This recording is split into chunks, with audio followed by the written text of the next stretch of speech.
Welcome to Tucker Carlson. Tonight, it is all but official. Elizabeth Warren is now the Democratic frontrunner. In a survey released today by Quinnipiac University in Connecticut, Warren maintains a 7-point lead over Joe Biden. That's the candidate all the people on television assure us will be the Democratic nominee. Warren is a full 13 points ahead of Bernie Sanders. Now, keep in mind that both Warren and Sanders are Northeastern socialists. They're pulling from essentially the same strain of Democratic primary voters. Splitting that vote should dramatically weaken Warren's position in the field. But she's leading anyway. That's how dominant she is. So unless something unforeseen and dramatic happens between now and next spring, and it could, but if it doesn't, Elizabeth Warren will be the Democratic nominee. And that, as they say, has implications for all of us. There are her many terrible policy ideas, obviously, and we'll get to those in just a minute. But more immediately, there is Warren herself. You're going to be seeing a lot of Elizabeth Warren over the next year. She'll be on your television screen nonstop. You will hear her voice rising from your car radio at red lights. If you live in Iowa, New Hampshire, or South Carolina, you may find her in the flesh, loitering outside your Starbucks or waiting on your doorstep. Prepare yourself, because wherever there is Elizabeth Warren, there is falseness. Fake is who Warren is. She is authentically ersatz. It turns out that pretending to be an Indian is not the least real thing Warren has ever done. She is always that synthetic, even when she's sitting in her own kitchen. Hold on a sec. I'm going to get me a beer. Hey, Robert, my husband Bruce is now in here. You want a beer? No, I'll pass on the beer for now. I'm going to pull this stool and sit down.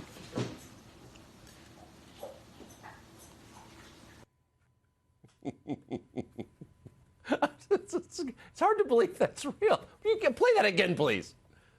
Hold on a sec. I'm going to get me a beer.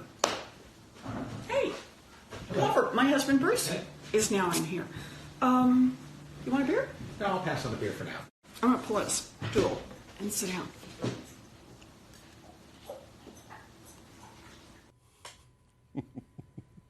I'll pass on the beer for now, says the off-camera figure, who she says is her husband. It had to be an actor, right?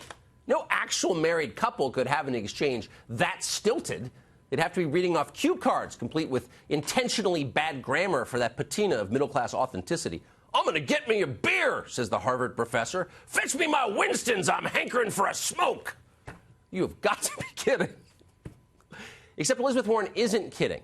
She expects you to believe every word of what she says, which means you're watching someone who will say literally anything, whatever it takes.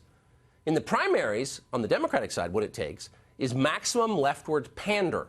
So that's what Warren has delivered this season. There's no issue on which she doesn't have the most radical possible position.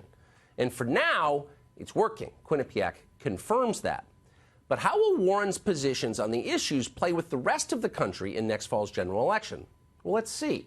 On immigration, Warren wants to decriminalize all border crossings into this country.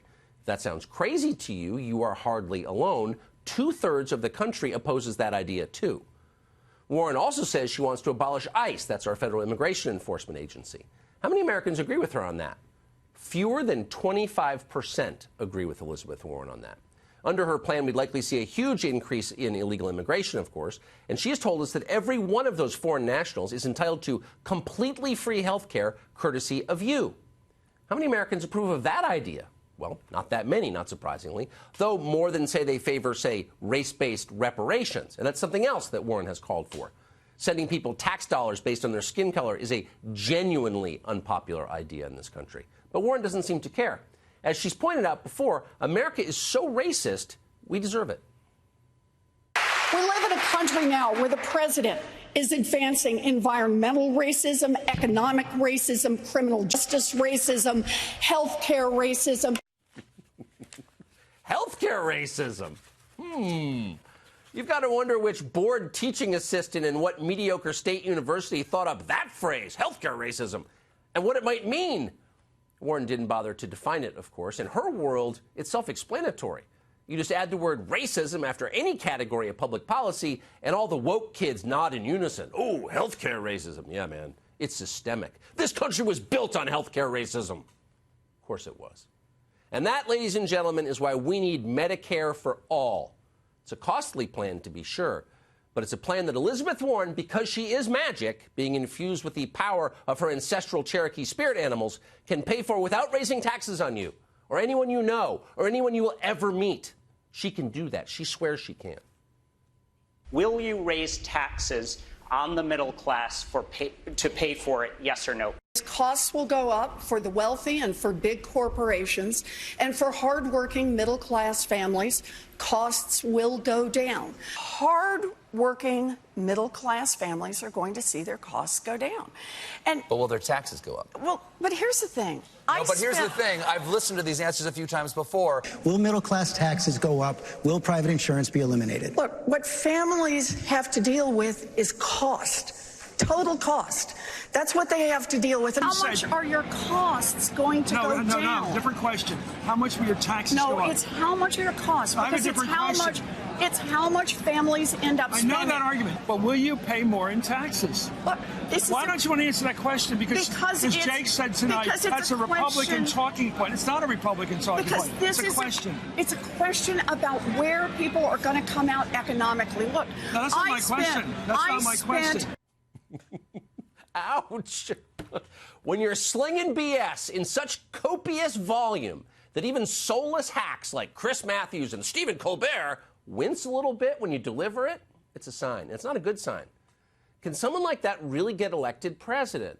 Maybe it's not accidental that at the very moment that Joe Biden's numbers collapsed and Elizabeth Warren's numbers rose, Democrats in Washington started talking about Ukraine.